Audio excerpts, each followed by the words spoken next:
Hello നമസ്കാരം. ഇന്ന് release ചെയ്ത 3 ചിത്രങ്ങളുടെ ഏറ്റവും പ്രധാനപ്പെട്ട റെസ്പോൺസാണ് എന്നൊരു വീഡിയോ ഭാഗത്ത്. വീഡിയോയിലേക്ക് മുൻപ് വീഡിയോ ലൈക്ക് ചെയ്യുക, ചാനൽ സബ്സ്ക്രൈബ് ചെയ്യാൻ വേണ്ടി ശ്രമിക്കുക.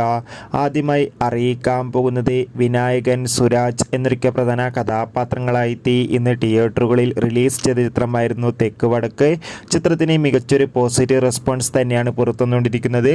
ചിത്രം മികച്ചൊരു ഫാമിലി കോമഡി എൻ്റർടൈൻമെൻ്റ് ആണെന്നും ചിത്രത്തിൽ വിനായകൻ്റെയും സുരാജിൻ്റെയും നല്ല മികച്ച അഭിനന്ദനെ കാണാൻ വേണ്ടി സാധിക്കുന്നുണ്ടെന്ന് റിപ്പോർട്ടുകൾ സൂചിപ്പിക്കുകയാണ്. എന്തായാലും തെക്ക് വടക്ക് എന്ന ചിത്രത്തിൻ്റെ കൂടുതൽ അപ്ഡേഷൻ അറിയാൻ വേണ്ടി കാത്തിരിക്കാം. ചിത്രം കണ്ടവരുടെ അഭിപ്രായം കമൻറ്റ് ബോക്സിൽ രേഖപ്പെടുത്താൻ വേണ്ടി ശ്രമിക്കുക. അടുത്തതായി അറിയിക്കാൻ പോകുന്നത് ഷിജു വിൽസൺ, ബാലു വർഗീസ്, ലന എന്നൊക്കെ പ്രധാന കഥാപാത്രങ്ങളായി ഇന്ന് റിലീസ് ചെയ്ത ചിത്രമായിരുന്നു പുഷ്പക വിമാനം. ഇപ്പോൾ ചിത്രത്തിൻ്റെ ആദ്യ ഷോ കഴിയുമ്പോൾ തന്നെ ചിത്രത്തിന് ഒരു ആവറേജ് അഭിപ്രായം ലഭിച്ചിരിക്കുകയാണ്. ചിത്രം മികച്ചൊരു ഫാമിലി ആക്ഷൻ എൻ്റർടൈൻമെൻ്റ് ആണെന്നും ചിത്രത്തിൽ നമുക്ക് ഷിജു വിൽസന്റെ നല്ല മികച്ച അഭിനയം തന്നെ കാണാൻ വേണ്ടി സാധിക്കുന്നുണ്ടെന്ന് റിപ്പോർട്ടുകൾ സൂചിപ്പിക്കുകയാണ്. മമ്മൂട്ടി പ്രധാന വേഷത്തിലെത്തി ഇന്ന് തിയേറ്ററുകളിൽ റിലീസ് ചെയ്ത ചിത്രമായിരുന്നു പാലേരി മാണിക്കം.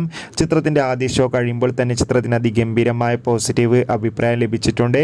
പാലേരി മാണിക്കം എന്ന ചിത്രം മികച്ചൊരു തിയേറ്റർ എക്സ്പീരിയൻസ് ആണെന്നും ചിത്രത്തിൽ മമ്മൂട്ടിയുടെ നല്ല മികച്ച അഭിനയം തന്നെ കാണാൻ വേണ്ടി സാധിക്കുന്നുണ്ടെന്ന് റിപ്പോർട്ടുകൾ സൂചിപ്പിക്കുകയാണ്.